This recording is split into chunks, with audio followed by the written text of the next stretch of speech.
junior college, it was a family as well, but everybody's trying to get out, so everybody's kind of for self, kind of. But at the Division I level, it was definitely like a family. It was like a real big family. I love my defense. I love my offense as well, but I'm with the defensive guys every day, so it's a little different. But I definitely I love this past season. I love every year there, but this past season was a little different.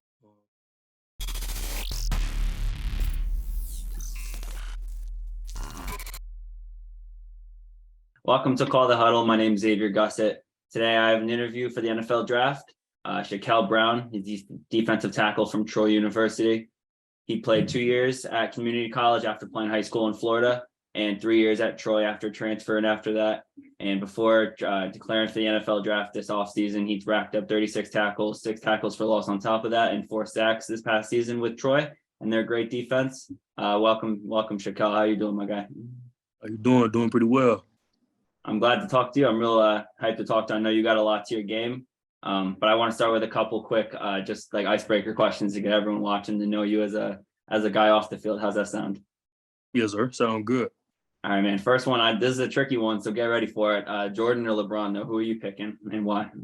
Gotta go LeBron. That's who I grew up watching, man. That's my GOAT. I didn't get a chance to see Jordan, so I can't really tell if he's better or not. I mean, if you want to go by rings, of course you got to go Jordan, but my GOAT is definitely LeBron, man. That's who I seen play. I've seen him live, so different things like that. So that's definitely my GOAT right there, man. He the greatest of all time, in my opinion. I agree with that. Like watching him growing up, I know just better athlete than everyone to ever play basketball, in my opinion. Crazy guy. Talk about next one I got real quick. It's another tricky one. There's a lot of GOAT questions here. Drake or Future? Which one are you picking with and why? Man, I probably gotta go Drake. But that's because that's who I grew up really listening to. I listen to Future, but Drake is just like, he's unmatched, man. That's definitely like my top, one of my top artists of all time. Okay. Another little switch up here I got. Would you pick PlayStation or Xbox? Which gaming console are you going with? And I got Xbox, man. I'm an Xbox guy. I know we get looked down on, but that's just what I like, man. I like Xbox. It fit me. All right, man. Everyone's got their own preferences. Everyone's good to their own thing. I got a good one here for you. Rihanna or Taylor Swift? Which one are you picking? I'm gonna go Rihanna, man. That's who I grew up listening to. I didn't really listen to Taylor, man. That just wasn't my type of music, I kind of grew up listening to Rihanna, so I'm definitely gonna go Rihanna. Right. Now I got you. 2 different eras. I both legends. All these legends here. And everything's based off of what your preference is. So I appreciate all the answers. And then I just want to get into a couple football ones after this one. But sweet food or hot food? Which like general food group are you picking? If you're going hot, man. I'm going hot. I love hot wings, man. Hot wings. I get hot wings 7 days a week, three times a day, breakfast, lunch, and dinner, man. Hot wings and fries. I swear I can. Sound crazy, but I swear I can do it. Okay, no, I mess with that. Hot foods and sweet foods are definitely the 2 groups, in my opinion. I don't know, like obviously you're a D lineman. Watched a lot of guys growing up, I'm sure. This is a good question I got here that I've asked a lot of guys. Tell me, JJ Watt or TJ Watt? Who's better in your eyes? JJ is great, man. It's like he had a great career. It's sad to see like somebody that I grew up watching, retire this year. But it's definitely JJ, man. The things that he could do, I seen like the documentaries of how like he walked on at Nebraska, at Wisconsin, different things like that. And it's just my story kind of matches with his. He was an underdog, and then he came. Got a shot to play, made the team, got a scholarship, things like that. So I definitely would say JJ, man. The things he could do, he was definitely unblockable. His years, like them 4 or 5 years straight. Probably longer than that. Well, when he was with Houston, man, like scoring touchdowns on offense, like all kind of things. As a D lineman, that's a dream, man. So I definitely would say JJ. Yeah, I think he won like defensive player of the year like 3-4 times at least. Obviously, I think he's a whole represent that whole era there in terms of D lineman. I know like you talked a little bit about your story. I know you have a really cool story that I want to touch on a lot.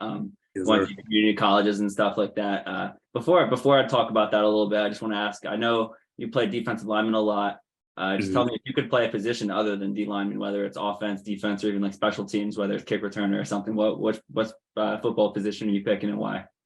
To be tight end, man. I played tight end in high school. I played Okay. tight end and defensive end. So I definitely would say tight end, man. I like scoring touchdowns. I feel like I'm kind of fast, I'm a mismatch for the linebackers and stuff. Okay. So it definitely be tight end, man. Tight end. Yes, sir. You said you played tight end in high school? Yeah, I did. You good like out in space with the ball, or were you more of a blocking guy? Nah, I did not like blocking. So that's kind of Okay. that was one of my problems. I was definitely a person that wanted to score touchdowns. I scored about 6 or 7 touchdowns my senior year, so I did pretty well. Yeah, like touchdown guy. Now you're playing defense. I know like we talked about your story is really cool, like reading a lot of your stuff. You attended 2 community colleges. Did you play at the first one that you went to, Highland? No, sir. I never got a chance to play. I ended up leaving that summer. I came that summer and I left right before school started. And I went back to Tallahassee, Florida, where I went to high school, and I enrolled at Tallahassee Community College, just got, went to school, had a job, things like that.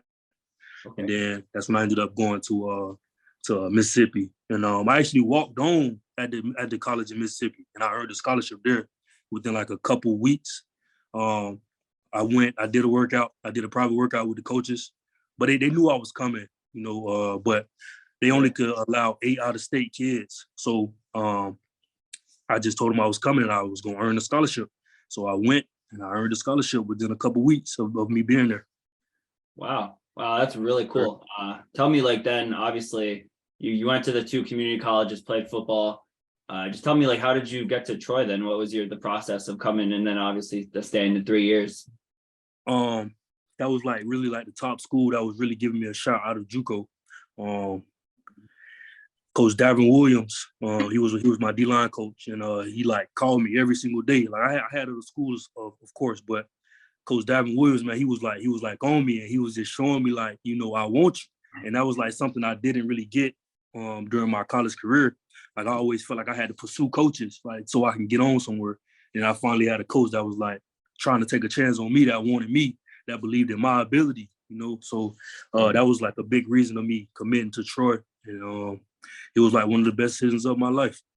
Wow. Yeah. And then obviously, like I said, 3 years there, I was a part of the great defense that they had this past year. And before that, just tell me, like, between going to the 3 schools and then transitioning and eventually being at Troy, like, what do you learn through all that? And is there anything like that sticks to you when it comes to like transitioning so much? It was a big transition for me coming from junior college to the Division I. It's faster. Sometimes like things you gotta work harder, being at the Division I level, because in junior college, sometimes you're better than a lot of people, but at the Division I level, everybody's good. Like if they're on the field, more than likely, like they're equal or probably a little bit better than you. So you gotta bring it every single day. But I definitely learned family. Like in junior college, it was a family as well, but everybody's trying to get out, so everybody's kind of for self, kind of. But at the Division I level, it was definitely like a family. It was like a real big family. I love my defense. I love my offense as well, but I'm with the defensive guys every day, so it's a little different. But I definitely I love this past season. I love every year there, but this past season was a little different. We had great leaders and things like that, so I definitely learned how to embrace my brothers and leave everything on the field for my brothers this past season. Definitely. Okay, yeah, right. I want to talk a little bit about this season, especially a little bit later. But like, just talk about when you got to Troy. Was there any aspect of like thinking, or like obviously D1 football is a big jump? Is there anything that like stands out in terms of you had to learn how to do or do differently? Definitely, I had to learn how to eat better, because like coming from junior college, you eat whatever you can get your hands on, because it's not as much funding for the food and things like that. But definitely when I got to Troy, it was my eating, man, and my studying the playbook as well. Because in junior college, I really could like go and free play. Well, we had plays, but it kind of was just like go get the quarterback, or like go like tackle whoever got the ball. But in on the Division I level, you definitely gotta know your playbook. You gotta know exactly what to do. You gotta be in your gap. You gotta attack certain points and things like that. So I had to really get in with Coach Davin Williams when I first got there and learn how to learn the playbook and how to go over the plays make sure I did everything the correct way, the technique and everything as well. Wow. Yeah, no, I'm sure, like you said, it's a huge jump between playing community college JUCO ball and then going to D1 and having to learn all those new things and learn the new like tendencies and stuff you were saying. I know, like talking about just this past year, 12-2 record, obviously at Troy. You guys got one of the top defenses in the nation. Just tell me, like, what does that feel like? How has it been over the past year, and just where are you at right now heading into the NFL draft? This past season was definitely great, man. It was great to go out that way with my brothers for sure. I had, it was a lot of us. It was 22 seniors, and a lot of us was definitely on the defense. So, it was just great, man. It was like literally one big family the whole season. Like we leaned on each other. Even when we were down, we knew, all right, defensive wise, we're gonna go out here and we're gonna get a stop every single time. They're not scoring no more. If a team averages 40 points a game, they're not even getting 20 this game. Or if they do get 20, to be like right at 20. They're not gonna get 30 points how they doing everybody else. We set a standard, and we had people like Carlton Marshall, linebacker. He bring everybody together. If we not doing anything right, we bring the whole defense up on the sideline. Like, man, let's get it together. So we had great leadership this year. We had like a great bond, and I just knew I could lay it all on the line because I knew the guy next to me and behind me, they was gonna do the same thing. So that definitely helped us this year coming into the season. Definitely, like talent all around. I know it's cool that you brought up Carlton Marshall. I'm talking to him next week, so I definitely want to get a lot of his like thoughts on the defense. Obviously, like you said, you guys are crazy. A lot of senior players. Like just tell me, was there a realization moment where like you guys had it or could be that good or were like communicating differently? Was it like this year when you guys were all together, or was it before that when you guys were all like there for years together? It was definitely the point of us being together for years, because the 2020 and the 2021 seasons we had a good defense, but it just things wasn't clicking. But I knew okay, after the Appalachian State game this past season when we lost to them at the last second or like the last 2 seconds, I knew right then and there like we were not going to lose any more games, and we didn't lose any more games after that. Like I just felt that you could feel it in the locker room, the emotions of us losing. All the scenes were, emotional, crying and stuff like that. So when I seen that and I seen how much everybody cared and everybody wanted to win and everybody bought in within the coaching of Coach Summerall and all our position coaches, I knew exactly like this is the year right here. We're going to win the conference championship. We're going to win a bowl game. I knew it already. You could feel it in the air. You could ask anybody on the team. We were saying that literally on the way back to Troy before we got on the flight. We was all saying like, man, we're not losing no more. We're gonna beat everybody else. Even if we down, we're gonna believe in each other and we're gonna do the things that we need to do to win. So we already knew it. Right. Yeah. No, I mean that's what I love about defense, especially like watching a great defense like you guys were. Obviously, you guys know how to communicate. Like you said, a lot of seniors, you guys all know what you're doing and stuff like that. Yes, sir. Just talk about like this season wise. Did you know you were planning for the NFL all like after the season? Yes, sir. New. Yes, sir. I feel like I had another year of eligibility because I only played 1 year of community college, but I just kind of felt like it was time for me to come out, man. I'm older now, it was time. I had a decent year. I feel like I had a good enough year to get a shot. I had 4 sacks at defensive tackle, so I feel like I could pass rush. I feel like I made some good plays.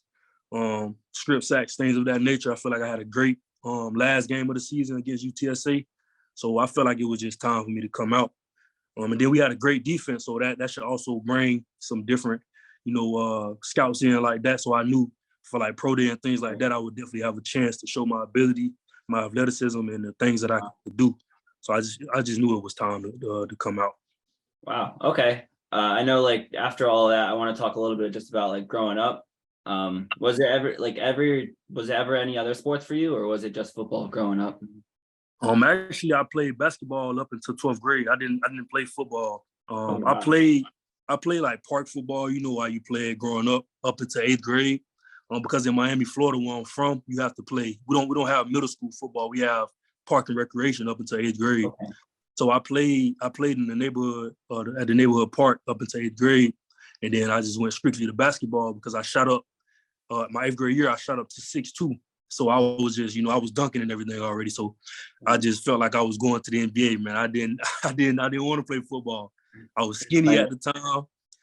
In my mind, I was a hooper, man. So, but when I transferred up to Lincoln High School in Tallahassee, the football coach, he kind of forced me to play. And then like I was good at it. So I was like, yeah, I think I'm gonna play football and say, forget basketball. Wow. Like how big were you like in high school playing? I know you said tight end and then obviously D-line. Were you like what were you playing on basketball? Well, on basketball, I was a 3. I was a small forward. So I wasn't going to be a 6'3", 6'4" small forward in the NBA. Right. So I had to come to realization I could be a 6'3", 6'4" defensive end or tight end and be pretty good at that. And then I was already faster and I jumped higher than basically everybody I played against. So I knew I had a mismatch if I did this. I had a better route. But I grew up loving football anyway, so it wasn't like I was doing something that I didn't love. I was just doing something that I was better at. If that makes sense to you. So yeah, that does make sense.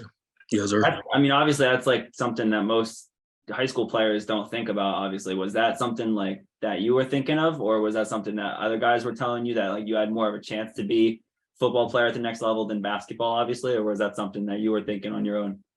Yes, sir. It was something that I thought about, but it was after like the coach I had, Coach Yusuf Shakir. He was my coach at Lincoln High School in Tallahassee. So I'm telling him like I don't want to play football. I literally just want to play basketball only. And he's telling me like, man, if you listen to me and you do this and you play football, I'm telling you, you could be great. Just come out and try it. And I went out and tried it. Probably didn't play football since 8th grade. I probably never touched the football until 12th grade. So, but I went out there, I could still catch, I could still run routes, I could still do everything that I could when I was younger. It was just natural to me. So just sitting there talking to him, and then it just was a decision like, yeah, I need to do this. I need to do this if I want to get free college. I knew my parents couldn't afford for me to go to college, and I knew I wanted to go to college. So I was like, yeah, this is a better opportunity for me to get a free education and for me to do something that I want to do. Right. Yeah, no, that's really cool. Obviously putting it all together. And I know like just talking about being a D lineman, like growing up, I know you said you didn't really play much until 12th grade. But just tell me like right now, currently, like what's your biggest focus when you practice as a D lineman? Like what aspect of your game are you working on always? My main focus is definitely like my pass rush. I only had 4 sacks this year, but I feel like I left so many out on the table, man. But I definitely always want to make sure I work on my technique in general, though, my steps, my hips. That's very important. Coming out of them in the run game. I feel like I was pretty good in the run game this past season, but I could always get better at that as well, going into the next level.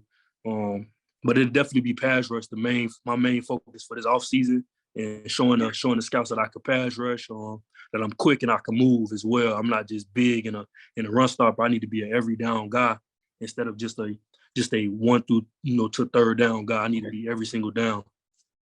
Okay, and what size are you at right now, like looking wise on the D line? Right now I'm much you weigh?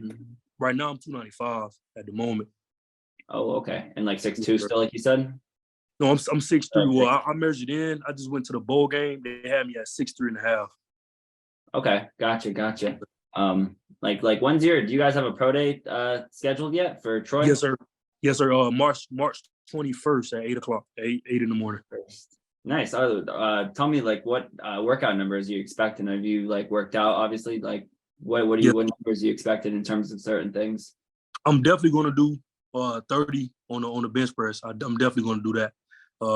In a 40, I'm expecting the 4.7, 4.8. That's what I'm shooting for, and I feel like I'm going to get that.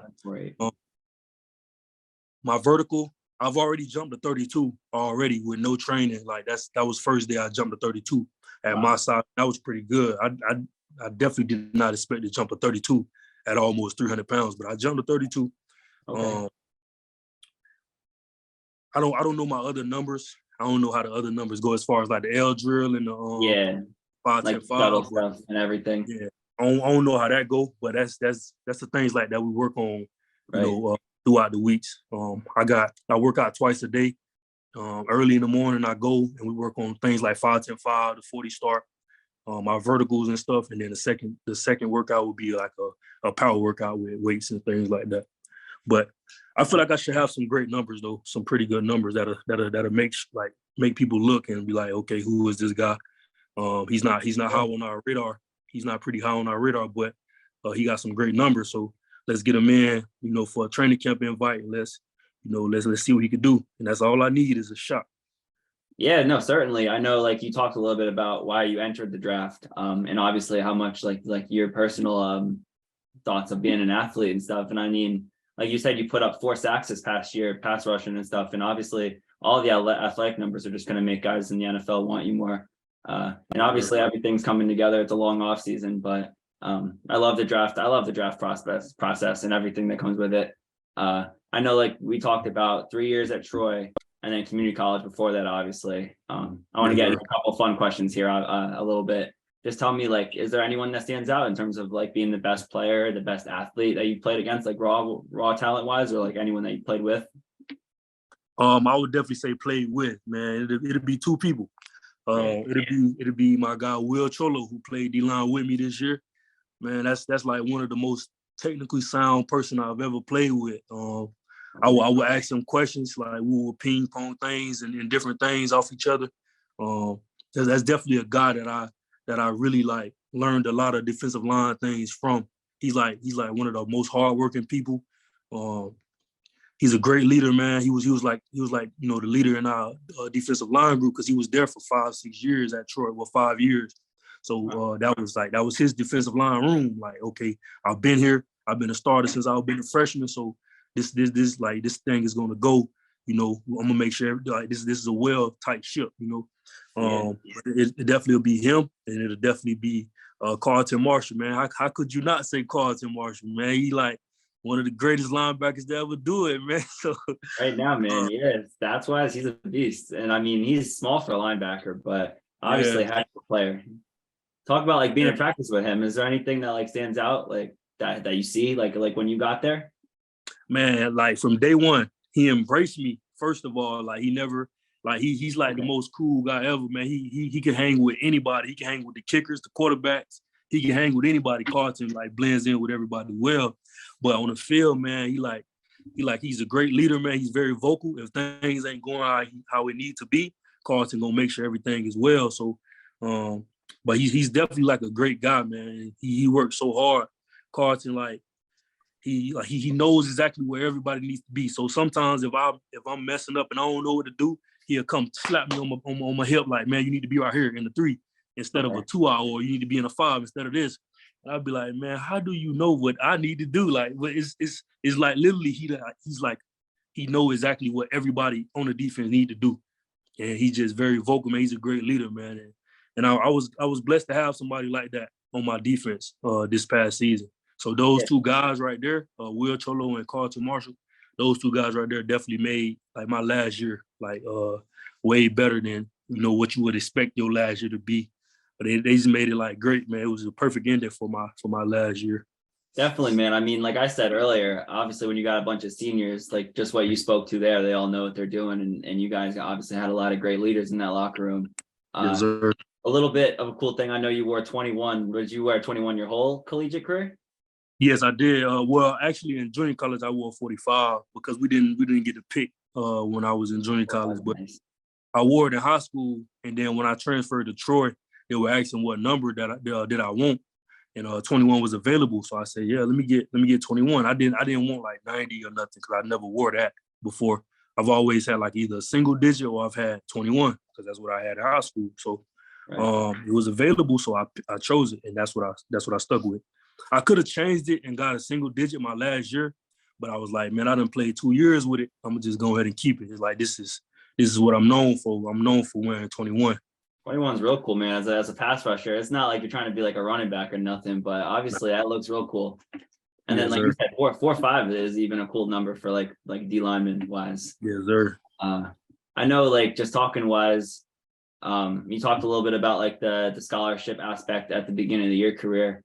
And now obviously name, image, and likeness, a lot of guys can make money off of just like their branding and the advertisements that come with playing and being good at football. Just tell me what your experience with that's been over the last 2 years since it's came into the space, and thoughts on like whether it's good or bad, the NIL thing specifically.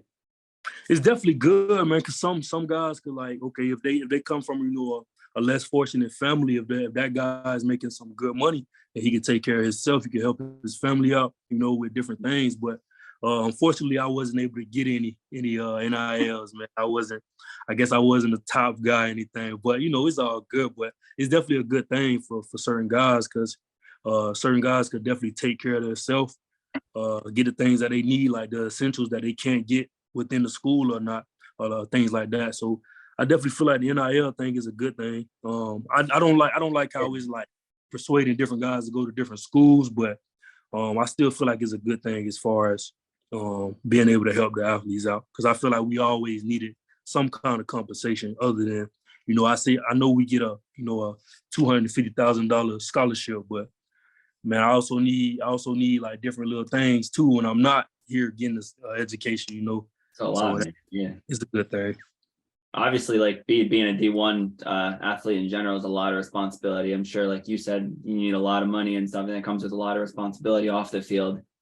Just Yes, off of that, I want to hear your thoughts on the transfer portal, being a guy that, came from JUCO and then transferred to a D1. I'm sure you have a lot of good thoughts on the transfer portal and how it helps. Obviously, I think it's a good thing in a lot of ways, but just yes, talk about like what your thoughts are on that. It's been so popular over like just the last few years, really. Sometime, like, guys need to get in the transfer portal because a certain school is not a good fit for them. Like my first school out of high school, my first community college, it wasn't a good fit for me. So it's just like a guy entering the transfer portal, just go to another school to better like that, better suits you.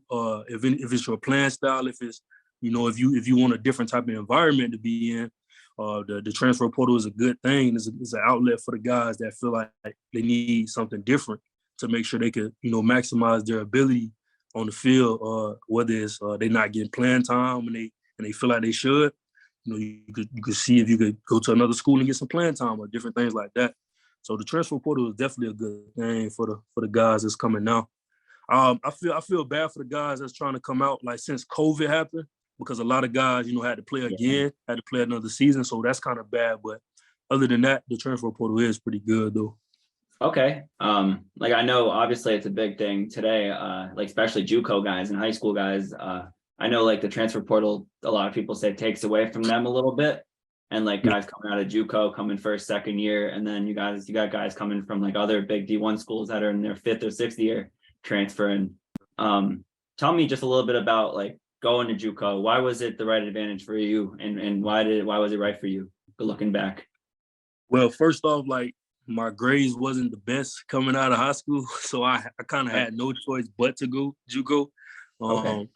But it definitely helped me like understand, like, man, I have to work. Like, if I don't work, I'm not going to be able to do anything. Because at JUCO, like your whole goal is to get out. Like you're not here to be babysat by anybody. Like you have to work and show these Division I coaches or even Division II, whatever level that you're trying to go up to, that that you're a good player. You're going to come in, you're going to do your work.